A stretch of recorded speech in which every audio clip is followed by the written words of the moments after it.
Hello, everyone. I'm Bo from Brutal Commentary, and today I'm gonna be talking about our feature prelim for UFC London, and this honestly, excluding the main event, and some other fights on this card. Like I'll talk about what other fights I think could be fight of the night or the best fight on this card. I, for my money, think this feature prelim is the best fight on the entire card. We have Mason Jones taking on Alex Sola in a matchup between two guys who are not just talented, but I truly think could be ranked lightweights in the future if things go right for their careers. Like no matter who no matter win or lose, I think either guy is has the potential to get into the rankings of lightweight one day. I think both are that talented.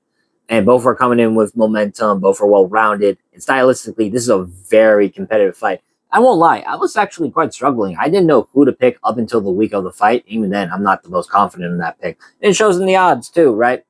I don't typically use them, but they kind of help prove my point or help me with my statement, right? Because Mason Jones, minus 135, Sola, plus 105.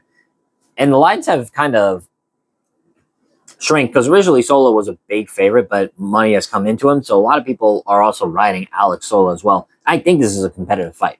But with that said, let's actually look at our two fighters. Starting with Sola, he's currently 11-0-1 as a professional, 4-0-1 in his last five fights. That one being a draw to Degor Naimov. Oh my God, what am I saying? Imavov, that's it. Now, specifically in the UFC, Sola is 1-0. He made his debut last September against Rhys McKee and defeated him via third round body shot in a fight where Alex Sola was at welterweight, right? And he looked almost as big as Rhys McKee, and Rhys McKee is 6'4". Now Sola is going down to lightweight, where I guarantee you he's going to look bigger than a lot of these lightweights, except for like Jalen Turner and Inacio Bahamondes. But still, I think Alex Sola is the goods. He's a very good French prospect, and he looks very composed, very technical, and very well-rounded. That being said, his opponent, Mason Jones, is also well-rounded. And Mason Jones, he's 7-2 as a pro, 5-0 in his last five fights. Now, in the UFC specifically, he's actually 3-2. He had a first run in the UFC where he was 1-2-1 in his last four fights of that UFC contract. But to be fair, those losses were to Ludwig Klein and Mike Davis, two very good guys. And he beat David Onoma, who is a ranked featherweight now. And then you also added in the no contract Alan Patrick, a shame. But since being released from the UFC, which seemingly was the best thing for him, Jones went 4-0 in Cage Warriors, with three of those being finishes. And now in this latest UFC run he has, he's currently 2-0, beating veteran Jeremy Stephens last May, and then most recently had a great comeback victory over Balaji Oki last September. This is, like I said, a very good fight. Mason Jones himself is pretty well-rounded, good striking, good grappling, good wrestling. And overall, just like I said, one that I personally struggled to pick. But with that said, let's look at our two fighters and get down to the breakdown. Starting with Mason Jones, I would definitely say he's one of the grittiest fighters you're going to find in the lightweight division. He's very well-rounded, but I would say Jones does actually his best work from his grappling and top pressure. Once Jones gets on top, he's heavy, he's active, he's very good at controlling position, and he's very good at ground and pound. That's how he defeated Balaji Oki. Good 12-6, good hammer fist. Jones knows how to attack from top position very well. And Jones's boxing has improved a lot over time as well. He throws solid combinations. He's willing to engage. He's fought very good strikers and has been competitive with them. And Jones does a good job mixing his strikes with his wrestling. I would say, though, the defining trait of Mason Jones is his durability. He has an incredible chin. He took some big hits from strikers like Mike Davis, like Jeremy Stephens, like Ludwig Klein, and kept pushing forward. And Balaji Oki had him seemingly dead to rights with a flurry, but Mason Jones was able to survive. Mason Jones was able to survive and have the comeback win.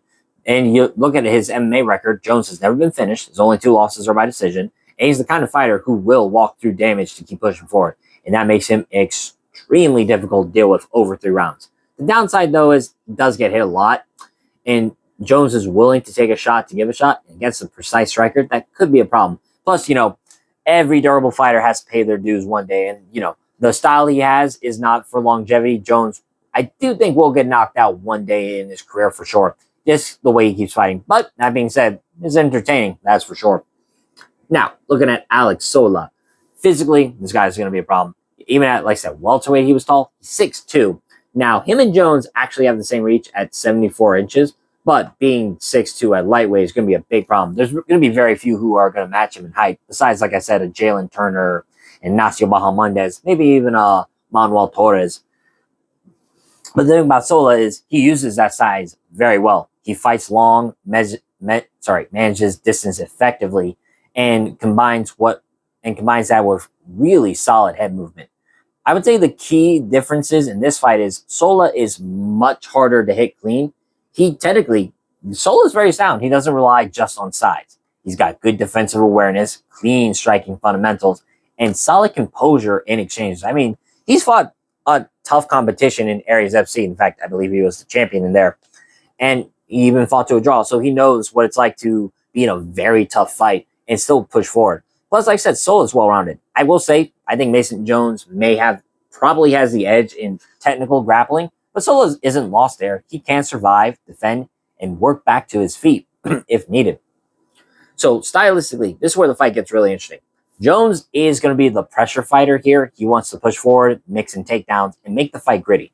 Sola is, I think, the more controlled technical fighter. He wants to manage distance, stay defensively responsible, and pick his shots. The key difference here, I think, is damage. Because Jones absorbs more shots while Sola avoids more shots. And I think over the course of 3 rounds, that might actually be the deciding factor here.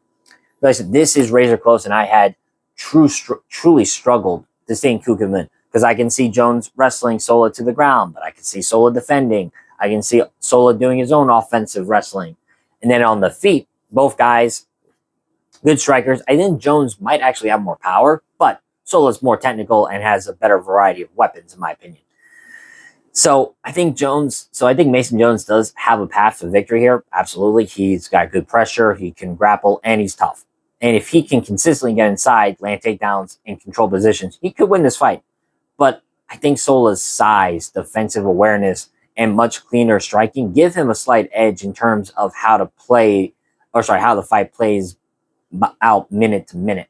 He's more effective, he takes less damage, and in a competitive fight, that could matter. In a fight where I think it's going to be a game of inches, I lean towards the guy who's got who's taller, a bit more defensively sound, and a bit more slicker. And in this case, I'm going to pick Alex Sola in this fight. And I'm going to pick him via decision. It's very close, and I wouldn't be surprised to see it go the other way. But I think Sola's defense and ability to avoid damage should allow him to edge it out on the scorecards. So, once again, I'm picking Alex Sola, and I'm going to pick him via decision in this fight. But, that being said, that's been my breakdown of this matchup. If you enjoyed this video, like, subscribe, and leave a comment down below on who you think's going to win. But until then, I've been Bo from Brutal Commentary. I thank you all for listening. And remember, stay calm, stay respectful, and enjoy the violence. I'll see y'all next time.